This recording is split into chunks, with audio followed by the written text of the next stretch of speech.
Nous pensons d'habitude que si Adam Arishon n'avait pas fait le chet de manger du Etz Hadaat, il aurait vécu éternellement. Comment est-ce que nous comprenons cela? Qu'il aurait vécu avec son corps d'une manière indéfinie. Il aurait continué à vivre, il ne serait jamais mort. Or, nous trouvons là-dessus un chidouche dans le Midrash, comme quoi ce n'est pas du tout cela. Le Midrash nous raconte que Rabbi Yehuda était en train de marcher dans le chemin avec Rabbi Abba et il lui a demandé: j'ai une question à te poser. Rabbi Yehuda a demandé à Rabbi Abba: j'ai une question à te poser. Puisqu'Akadosh Baruch Hu savait, avant qu'il a créé le monde, que l'homme allait fauter devant lui et qu'il allait lui décréter la peine de mort, pourquoi l'a-t-il créé? Parce que la Torah a déjà été créée 2000 ans avant que le monde soit créé. Et c'est marqué dans la Torah, Adam ki yamut ba'ohel. C'est marqué dans la Torah, un homme quand il mourra dans la tente. C'est dans Bamidbar Yutet. Donc 2000 ans avant la création du monde, c'était déjà écrit dans la Torah, Adam ki yamut ba'ohel. Ish ki yamut vayamot. Vayichi ploni vayamot. C'est marqué plusieurs psukim dans la Torah que les gens devaient mourir. Alors, qu'est-ce qu'Akadosh Baruch Hu voulait de l'homme dans ce monde? Parce que même s'il va étudier la Torah nuit et jour, il meurt à la fin. Et s'il n'apprend pas la Torah, il meurt de la même manière. Voilà la question qu'il a posée. Et le Nitzutz Seorot, c'est-à-dire le Chida, explique la question de Rabbi Yehuda, c'était qu'il s'étonnait surtout pourquoi la Torah ne peut pas sauver l'homme de la mort. Pourquoi la Torah n'a pas assez de force pour sauver l'homme de la mort? Et c'est pour ça qu'il a dit, même s'il apprend la Torah nuit et jour, il devra mourir. Et il lui a répondu comme cela. En vérité, si Adam Arishon n'avait pas fauté, il serait mort quand même. Mais il n'aurait pas goûté le goût de la mort le jour où il devra quitter ce monde. Et il devra partir pour d'autres mondes qui sont meilleurs que celui-ci.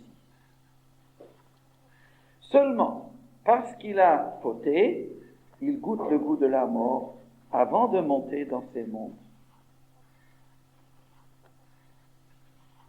Et l'esprit se dégage du corps,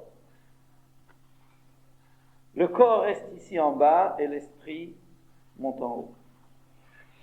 Cela devait n'importe comment arriver. C'est-à-dire que, pas comme nous pensions, que même si Adam Arishon n'avait pas fauté, il ne serait pas mort. Adam Arishon, n'importe comment, devait vivre sa vie, et puis ensuite, il devait faire les mitzvot, même s'il n'avait pas fauté.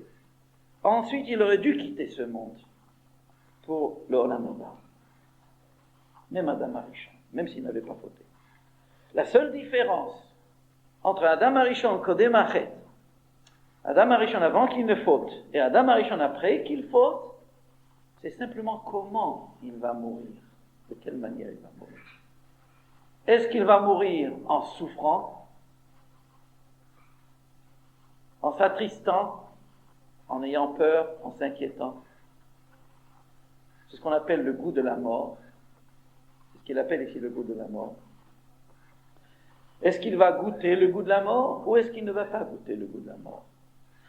S'il n'avait pas fauté, il n'aurait pas goûté le goût de la mort. Et le Chida nous explique, à ce moment-là, on aurait expliqué Adam ki yamut ba'ohel, parce que c'était marqué dans la Torah 2000 ans avant que la création du monde, Adam ki yamut ba'ohel, un homme qui meurt dans la tente. Mais on aurait expliqué Adam ki yamut ba'ohel, cela aurait voulu dire à ce moment-là, non pas qu'il va mourir comme on comprend aujourd'hui la mort, simplement il aurait quitté ce monde pour aller dans un autre monde. C'est comme quelqu'un qui quitte l'Europe pour aller en Amérique. C'est tout.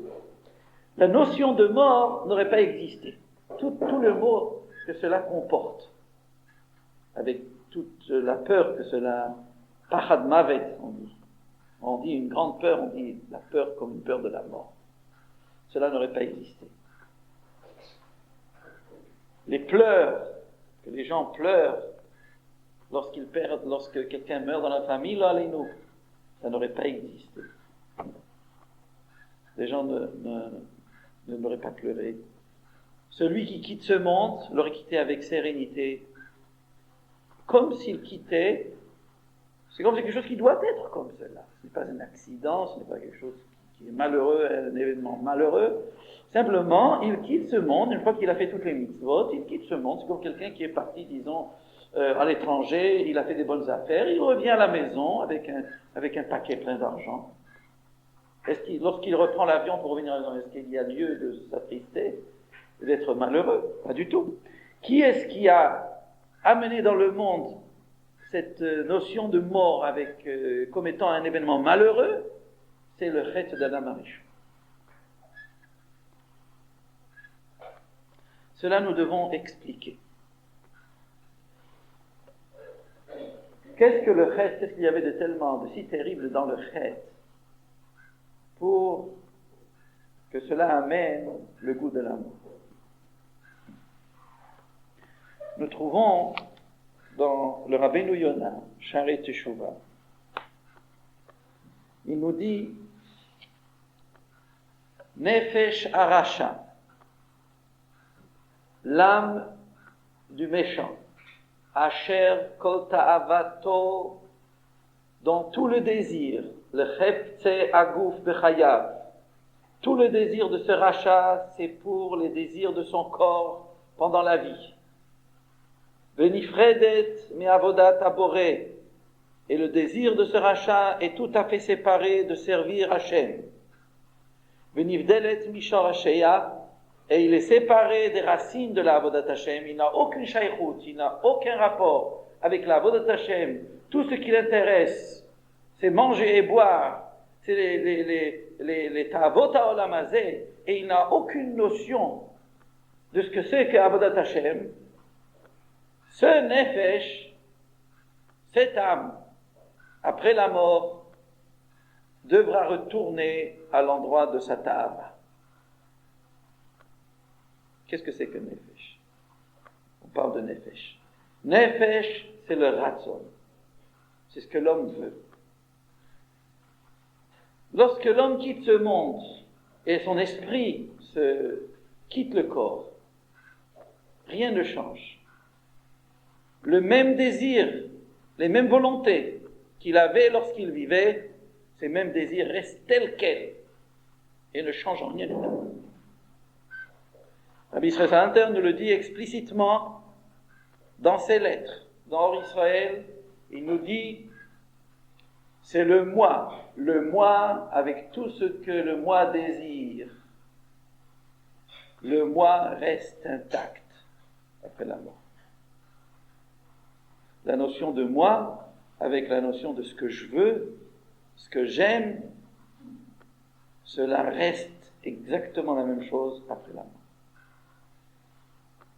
C'est pour cela que le Rabbeinu Yonah nous dit l'âme du rachat, le nefesh haracha, asher kol ta'avato lecheftzei aguf, tout son désir c'est seulement pour le corps, pour les choses corporelles. Venifredet ta'avato me'avodat haboré. Et il n'a aucun désir à faire la avodat Hashem. Donc cette nefesh, ce moi, cette personnalité, avec tout son caractère, avec tous ses désirs, reste exactement intact, le même après la mort. Et c'est pour cela qu'il est forcé de redescendre sur terre. Il ne peut pas monter en haut. Il ne peut pas monter dans la yeshiva shel ma'ala, dans la yeshiva d'en haut, parce qu'il n'a rien à faire là-bas. et il ne le désire pas. C'est comme vous amèneriez un élève qui n'a jamais appris la Torah, qui ne veut pas aller à la yeshiva, et vous l'amenez de force à la yeshiva, et vous allez l'asseoir dans le Beth Midrash. Le pauvre, il va chercher à toutes les minutes une excuse pour sortir dehors, une fois pour aller à Paris, une fois pour aller dans le prochain village. Il ne pourra pas rester dans la salle d'études, parce qu'il n'a aucun désir à cela. La même chose, si vous prenez la nefesh d'un rachat et vous l'amenez dans l'olam haba, il ne voudra pas aller là-bas. Il va s'ennuyer là-bas. Il sera donc forcé de redescendre sur terre, l'endroit où sont ses désirs. C'est ce qu'on appelle, nous dit le Rabbeinu Yonah, le kafakela, la fronde. C'est comme une pierre qu'on jette dans une fronde, elle monte en haut, on dirait qu'elle va s'envoler comme un oiseau, puis ce n'est pas ça. C'est simplement la force de la fronde qui la fait monter en haut, et puis une fois qu'elle arrive au bout de sa trajectoire, elle redescend en bas. La même chose, le nefesh haracha.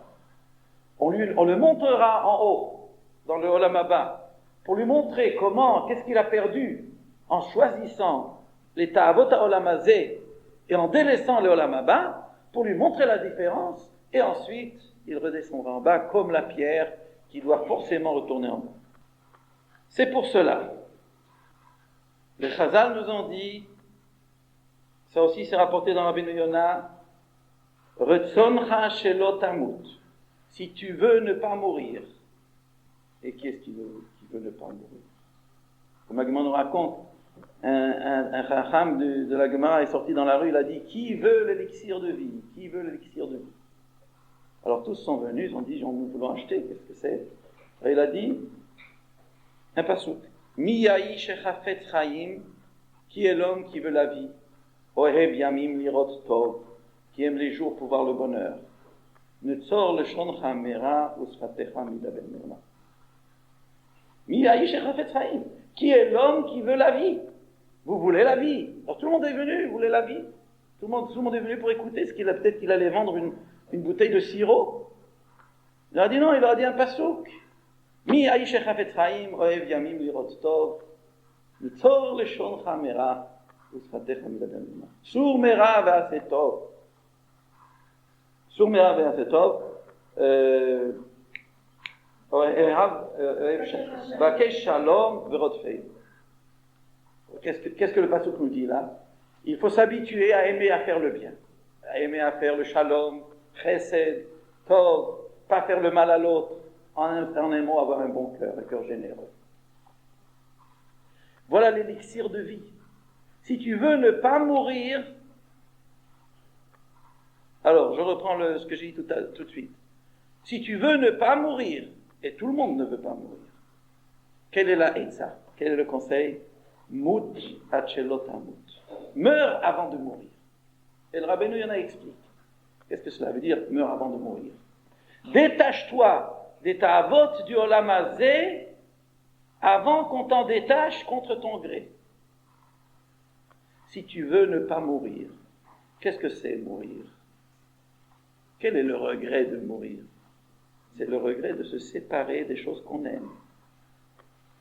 Mais si on vous sépare d'une chose que vous aimez pour vous faire joindre quelque chose que vous aimez encore plus, il n'y a plus de regret. Quand est-ce qu'il y a un regret? C'est lorsqu'on vous sépare d'une chose que vous aimez pour vous donner quoi? Rien, pour le perdre entièrement. Le rachat, qui n'a aucune notion d'Avodat Hashem, il ne sait pas ce que c'est que tzadikim yoshvim, les tzadikim qui sont assis dans l'olam haba, Benehenim iziv Ashrina, toute la journée en train de jouir de la gloire d'Akadosh Baruch Hu. Le rachat ne sait pas ce que ça veut dire cela. Quelle sorte de joie cela peut être? Alors il a peur de mourir. Pour cela, la Gemara nous dit, la mort d'un rachat est comparée à de la laine qui s'est attrapée dans les broussailles, dans des épines, et pour sortir cette laine, il faut prendre une demi-heure jusqu'à ce qu'on sorte les derniers morceaux. La nefesh, pour faire sortir l'âme d'un rachat, c'est très difficile. Il ne veut pas quitter ce monde.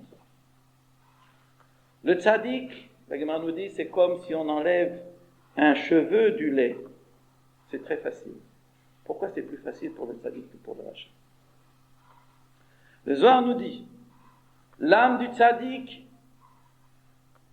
désire fortement, quand est-ce qu'elle pourra quitter ce monde qui est vanité pour aller jouir du monde d'Olam Haba, qui est plein de lumière. L'âme du tzaddik attend impatiemment l'heure de son départ. Tout ce qui le retient, c'est parce qu'il peut encore faire des mitzvot, parce qu'il peut encore augmenter son ta'anouk de futur du Olam Haba. Mais autrement, en tant que vie sur terre, pour lui, ça ne lui dit rien du tout. Une vie de bête. Quelle est la vie sur terre? Qu'est-ce que c'est que la vie sur terre? En soi-même, ce n'est rien du tout. C'est une vie de bête. La bête mange, boit, s'endort, nous faisons la même chose. Qu'est-ce que nous avons en plus? Peut-être que la bête dort sur la paille, nous dormons sur un sommier, sur un matelas, c'est tout. Mais en somme, qu'est-ce que c'est qu'un homme? C'est une bête. C'est une bête un peu plus sophistiquée, c'est tout. Si la bête n'a pas besoin d'habits, nous mettons des habits. Bon, elle a ses poils qui le tiennent chaud, et nous n'en avons pas. C'est un chessaron, c'est un manque. Ce n'est pas une supériorité. Mais à quoi ça rime la vie? La vie d'un homme sans l'idéal du bonheur éternel futur. C'est une vie de bête. Et pourtant le rachat, il tient à cette vie, parce qu'il n'a pas autre chose. Et pour lui, la mort, c'est un malheur énorme. C'est la fin de tout. C'est le néant. Pour cela, si tu veux ne pas mourir, tu ne veux pas souffrir cette souffrance-là, alors tu dois déjà, quand tu es encore vivant, tu dois déjà comprendre que les désirs de Olam Hazé, c'est zéro. Mout, tu dois mourir quand tu es encore vivant. Adam ki yamut ba'ohel. En divrei Torah mitkaimim ba'adam. Les paroles de la Torah ne peuvent pas être dans l'homme seulement s'il meurt. Ça veut dire, Chazon Ish explique, il meurt, ça veut dire il fait mourir ses désirs matériels. Et c'est une mort. D'ailleurs, les Chofshim, quand ils voient les Bnei Torah, ils disent ils sont morts. Ils ne vivent plus. Nous allons au cinéma, nous allons à la discothèque, nous jouissons de la vie. Mais le pauvre Ben Torah, qu'est-ce qu'il fait? Il est mort.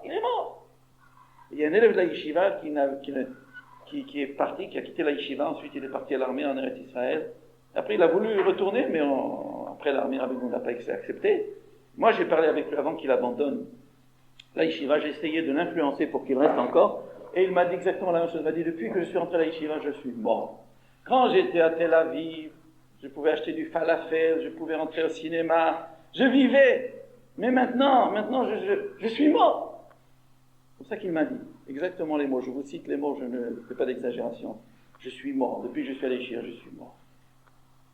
Le Chazon Ish nous dit, c'est une mort en effet. Mais c'est comme le papillon qui meurt, qui jette. C'est comme la chenille qui meurt de sa chenille et qui devient un papillon. Adam ki yamut ba'ohel, la mort de la Torah, dans la Torah, Shvirat hamidot, faire mourir les mauvaises midot, ce n'est pas une mort définitive, c'est une triyat hamitim, c'est une résurrection. C'est comme la chenille, on dirait qu'elle est morte. La chenille, à la fin de l'été, elle devient rigide, et elle s'attache à une branche d'arbre, puis ça y est, on voit que la chenille, elle est morte.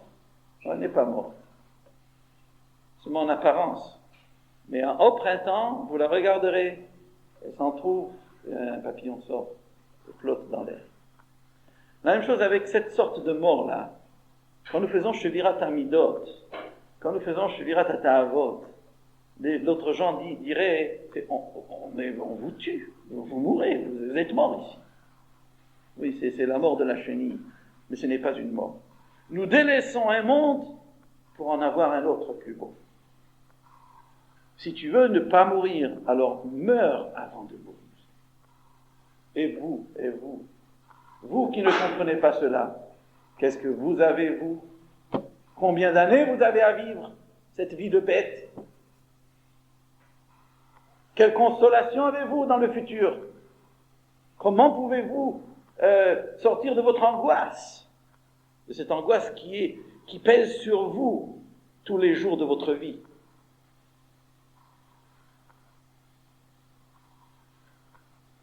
Si tu veux ne pas mourir, meurs avant de mourir. Et une fois que tu as délaissé de bon gré ta avodur lamazé, il n'y a plus rien qui peut te retenir avant de faire le pas dans le monde qui est le monde éternel de bonheur. Et voilà pourquoi pour Adam Arishon, s'il n'avait pas fauté, c'est comme ça qu'il aurait vécu sa vie. Maintenant qu'Adam Arishon a fauté, il s'est enchaîné avec ses désirs. Il est devenu dominé par ses désirs. Alors automatiquement, il a peur de mourir. Il a peur de laisser l'endroit de ses ta'avot. On a peur, c'est quand on est attaché à quelque chose. Adam Arishon s'est attaché avec le chet, il s'est attaché à son corps, il a eu peur de le quitter, et c'est cela qui a donné la mort. Mais ça ne veut pas dire qu'Adam Arishon ne serait pas mort quand même sans le chet. Simplement la conception de la mort aurait changé. Et même aujourd'hui, c'est ce qu'il a répondu Rabbi Abba, Rabbi Yehuda. Tu me demandes une question, comment la Torah peut arranger le chet d'Adam Arishon? C'est exact. La Torah peut arranger le chet d'Adam Arishon. Comment? C'est qu'en étudiant la Torah, nous délaissions ce monde alors que nous sommes encore vivants. De cette manière, nous revenons à la madriga d'Adam Arishon avant qu'il a fauté. Nous n'avons pas peur de la mort. Et pour nous, la mort devient, comme on dit tout à l'heure, un départ d'un monde médiocre pour un monde meilleur. Sans pour autant se faire de soucis ou considérer que c'est un malheur. Au contraire, c'est pour cela que nous avons été créés. C'est pourquoi Kadosh Baruch nous a mis dans ce monde. C'est comme cela que ça doit arriver. C'est la façon des choses normales, comment cela doit se dérouler, comment ça doit se passer. Nous trouvons dans la parasha de Vayera, nous trouvons exactement la même idée. Ici, le Midrash nous rapporte aussi l'histoire de Rabbi Abba. C'est Rabbi Abba, c'est le même Tana duquel nous avons parlé tout à l'heure. On a parlé de Rabbi Abba avec Rabbi Yehuda. Rabbi Abba dit sur le pasuk Mi yale behar Hashem ou mi yakum bimkom kodsho. Vous connaissez ce pasuk. Qui est celui-là qui montera dans la montagne de Hachem et qui se tiendra dans l'endroit de sa sainteté? Qu'est-ce que cela veut dire? Mi yale. C'est un langage d'étonnement, d'interrogation. Qui est celui-là qui pourra monter dans la montagne de Hachem? Il dit comme ça. Parce que la neshama, lorsqu'elle sort de ce monde, elle ne sait pas dans quel chemin on l'a fait monter. Parce que le chemin pour monter en haut, dans un endroit de lumière, des neshamot qui sont supérieurs, n'est pas donné à tout le monde. Le chemin pour monter dans un monde plein de lumière, où il y a les neshamot supérieurs, des tzadikim, n'est pas donné à tout le monde. Pourquoi il n'est pas donné à tout le monde? Parce que, de la même manière qu'il s'est laissé entraîner dans son désir, dans ce monde, il sera entraîné après qu'il sort de ce monde. C'est ce qu'on a dit tout à l'heure. Le même désir que l'homme a acquis dans ce monde lui restera une seule fois qu'il sort de ce monde.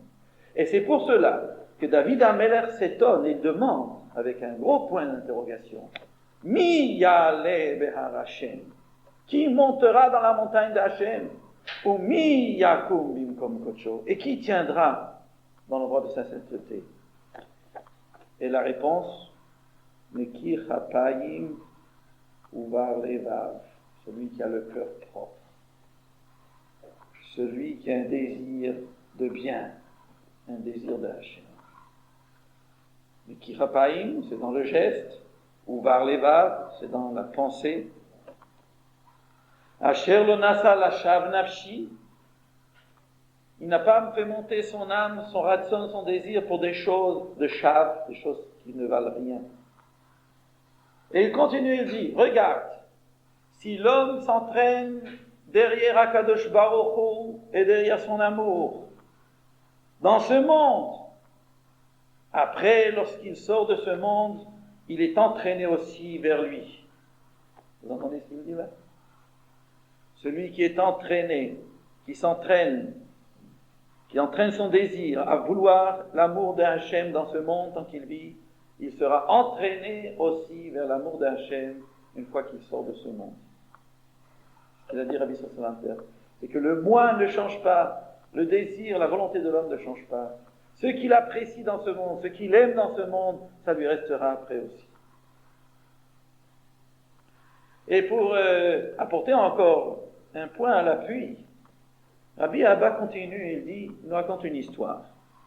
Rabbi Abba nous dit, un jour, j'ai rencontré dans une de ces villes qui appartiennent au Bnei Kedem. Vous savez qui étaient les Bnei Kedem? Abraham Avinu, c'est marqué, il avait des filles, il avait des enfants de Hagar. Et c'est marqué dans le pasuk, V'livnei apilakshim natan Abraham matanot. Au fils des pilakshim, des concubines. Et les Chazal disent que ce qui c'était ces concubines, en réalité ce n'était qu'une. C'était Hagar. Bnei Ketura. On l'appelait aussi Ketura. Il n'avait pas d'autre femme Abraham Avinu. Il avait Sarah et il avait Hagar, c'est tout. Alors aux enfants de Hagar, il a donné des matanot. Rachid nous dit dans le fromage, qu'est-ce que c'était ces matanot? C'était la science de sorcellerie. Autrement dit, Abraham Avinu connaissait la science de sorcellerie, de Kishufim. Shemot Touma Masar Lahem, Rachid nous dit. Les noms de la Touma, de l'impureté, il leur a donné. Qu'est-ce que c'est? Alors il a retrouvé Rabbi Abba un livre, justement, qui avait été écrit, peut-être pas par Abraham Avinu, mais en tous les cas c'était la science qu'Abraham Avinu avait donnée au fils de Ketura. Et c'était marqué dedans. Voilà qu'est-ce que c'était marqué dedans. De la même manière que le désir de l'homme,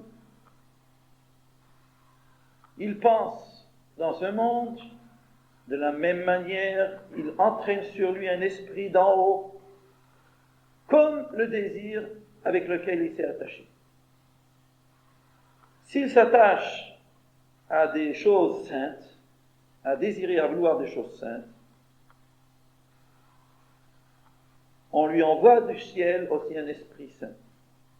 Et si il s'attache avec son désir aux choses impures, on lui envoie du ciel aussi un esprit impur. Alors voilà, et là-dessus, dans ce sefer-là, de Shemot Touma, qu'Abraham Avinu avait donné au Bnei Ketura, c'était marqué cela, c'était le principe de la sorcellerie. Et là-bas, c'était marqué, comment peut-on utiliser ce principe pour s'attacher avec les forces de la Touma, les Kochot Touma, les Shedim. Encore aujourd'hui, il existe des gens, j'ai même entendu qu'il en existe en Angleterre, qui a fait une démonstration devant la reine d'Angleterre. Il a pu se mettre en rapport avec les esprits impurs, et il a fait même soulever une table jusqu'au plafond, tout le monde a vu. Comment est-ce qu'il peut se mettre en rapport? Bilam, vous connaissez Bilam? Bilam, il se mettait en rapport avec les esprits impurs, avec les Kochot Touma.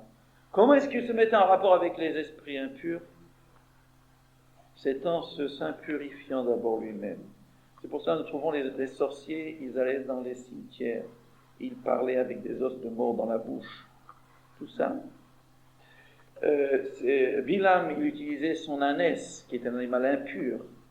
En s'attachant à elle, il arrivait à amener sur lui un esprit impur. Donc le principe de sorcellerie, c'est cela. D'ailleurs, c'est marqué aussi que les femmes, en plus, parce qu'elles sont impures pendant un mois, pendant une certaine période dans le mois. Et pour cela, elles sont plus enclines à recevoir l'esprit impur et pouvoir faire de la sorcellerie.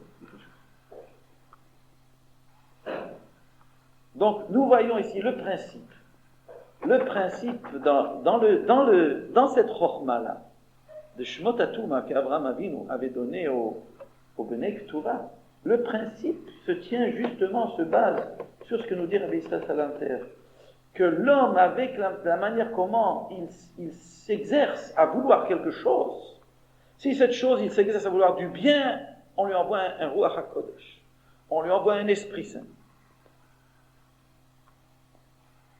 Et il répète encore le même principe.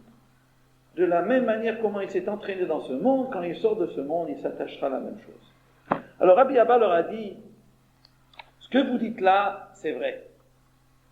C'est des divrei Torah, c'est comme les divrei Torah. Seulement, je vous conseille à ne pas regarder, à vous éloigner de ces livres, parce que de peur que vous allez prendre le mal. Vous allez prendre le mal de ces livres, et vous voudrez une fois faire de la sorcellerie. Mais le Klal Israël, il nous dit, n'est pas comme eux. Akadosh Baruch Hu, Vayiten Abraham et Kol Asher Lo le Yitzhak. Abraham a venu, il a donné tout ce qu'il avait à Yitzhak. C'est pas des matanot. Des matanot, il a donné au Bnei Ketura. Mais à Yitzhak, il lui a donné tout ce qu'il avait. Qu'est-ce que c'est tout ce qu'il avait? Tout ce qu'il avait, c'est Ruach HaKodesh. Donc, nous voyons donc ici que comment pouvons-nous acquérir un bitachon, une confiance qui puisse nous mener jusqu'au bout de notre vie. Et que nous puissions nous délivrer de cette klala, de la Dame Arishon, c'est une klala. Ça dépend si on apprend la Torah. Comme il a dit Rabbi Yehuda, Rabbi Abba, nous pouvons, en étudiant la Torah, nous pouvons nous délivrer de cette inquiétude, de cette angoisse. Aujourd'hui, nous vivons dans une période où le monde entier vit dans cette angoisse, dans cette inquiétude. Ce n'est plus comme avant. Ça a changé. Avant, on pouvait toujours s'enfuir quelque part. Aujourd'hui, on sait, tout le monde sait qu'on ne peut plus s'enfuir. Il n'y a pas un endroit où l'homme peut se sentir en sécurité. Qu'il aille en Amérique, qu'il aille en Angleterre, ou qu'il aille en Eretz Israël, la même menace plane partout. On ne peut plus s'enfuir. Akadosh Baruch Hu a coupé toutes les issues. C'est venu comme ça, al pi hashgacha. C'est l'homme lui-même qui s'est mis dans cette impasse. Avec ses tarboulottes, avec sa ruse, avec sa soi-disant science, il s'est amené dans cette impasse. Et on ne sait pas, le monde entier ne sait plus comment en sortir. Il y a des gens qui sont pris de désespoir et qui veulent tout oublier, alors ils se droguent. Voilà la seule issue qu'ils ont trouvée. Mais ici, la Torah nous dit qu'il y a une autre issue.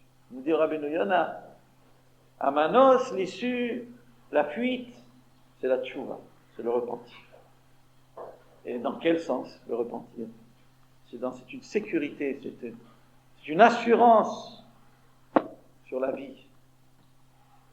La Torah nous donne Samchaï, la Torah nous donne un élixir de vie pour rester éternel.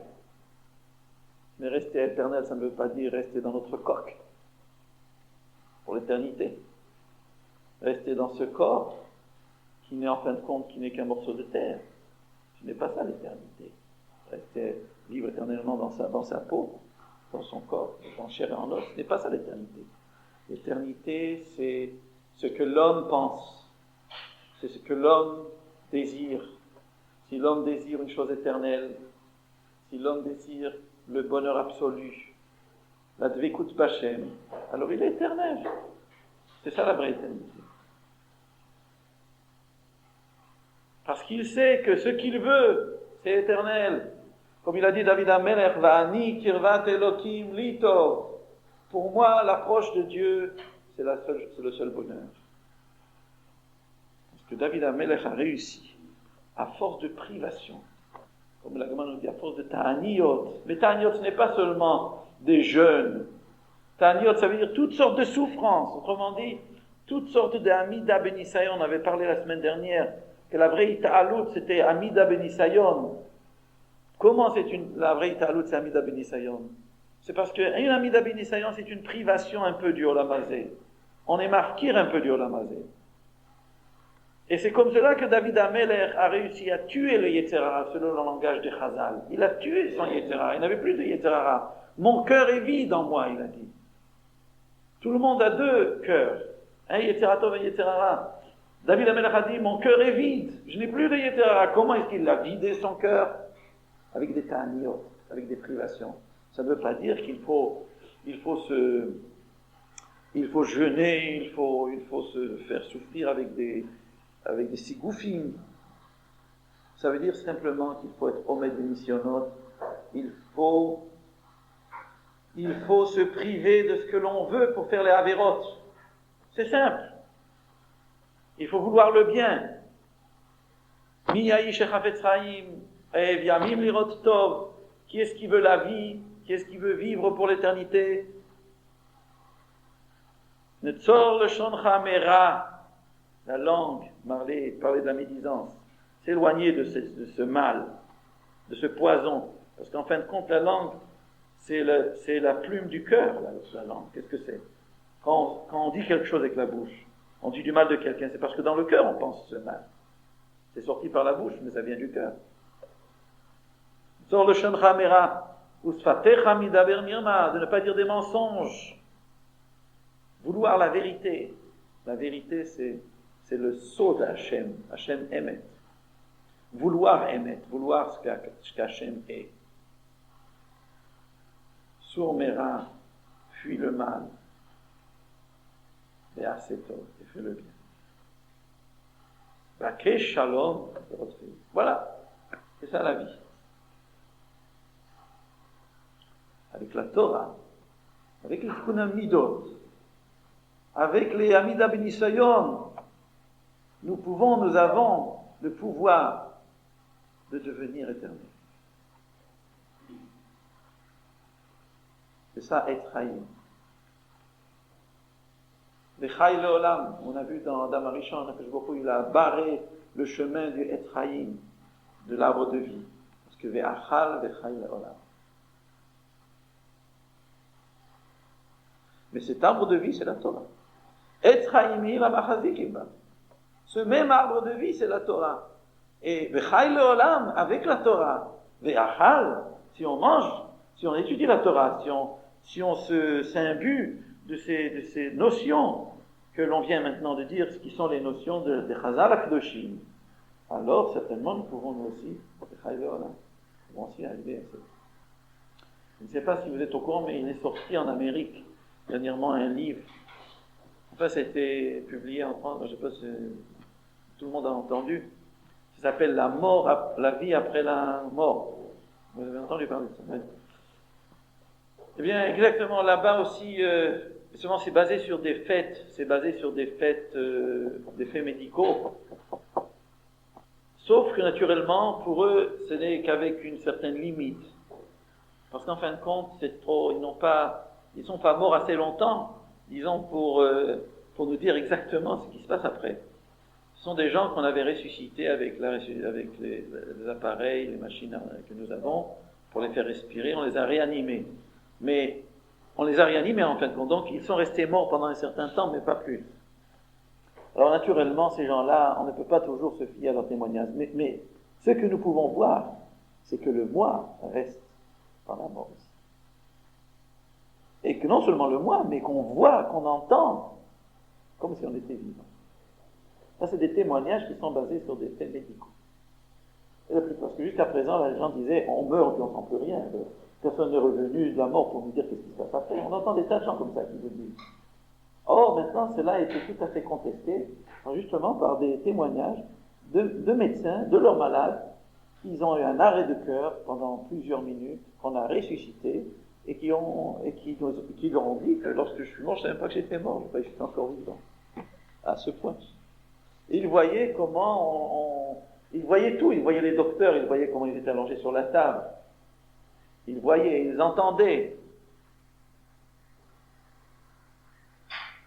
Seulement, naturellement, c'est trop limité comme témoignage pour qu'on se base, parce que la même personne, disons, si elle serait restée morte vraiment, elle aurait pu nous raconter alors des choses encore plus extraordinaires.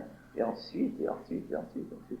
C'est trop court pour vraiment nous baser là-dessus, parce que surtout si les chrétiens, quand ils racontent ça, ils voient une lumière. Alors, au moment de leur mort, ils voient une lumière. Ils disent ça, c'est Jésus-Christ. Vous comprenez?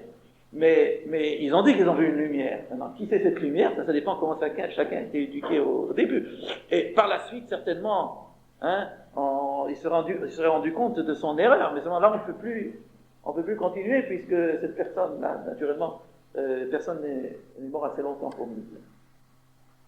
La Gemara nous dit que un Chacham, du Talmud, est mort. Aussi, certainement, il a dû avoir une arrêt du cœur. Et puis, on l'a ressuscité. D'une manière ou d'une autre, il est revenu à lui. Et il a raconté à son père, et son père lui a dit, qu'est-ce que tu as vu dans le ciel? Il a dit, j'ai vu un monde renversé. Ceux qui sont en haut, ici, sont en bas, en haut. Ceux qui sont en bas, ici, sont en haut. C'est une Gemara dans le Batra d'Afioud.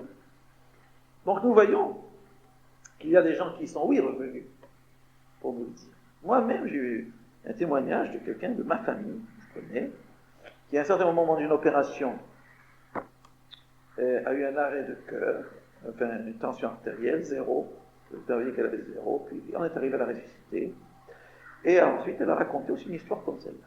Elle a vu qu'elle montait en haut, elle cherchait une place, et elle a entendu une voix qui disait, ton moment n'est pas encore venu, tu dois redescendre, tu as encore quelque chose à faire. C'est exactement la même histoire qu'il raconte dans ce livre. Beaucoup comme ça, des histoires, des dizaines d'histoires. Donc nous voyons, c'est quelque chose d'extraordinaire que quelqu'un, un athée, un docteur athée, écrive une chose pareille, vous comprenez ce que ça veut dire. Le docteur qui écrit ça est un athée. Enfin, je ne suis pas sûr, peut-être, non, peut-être pas un athée. Enfin, c'est quelqu'un qui se base sur des faits médicaux pour me témoigner.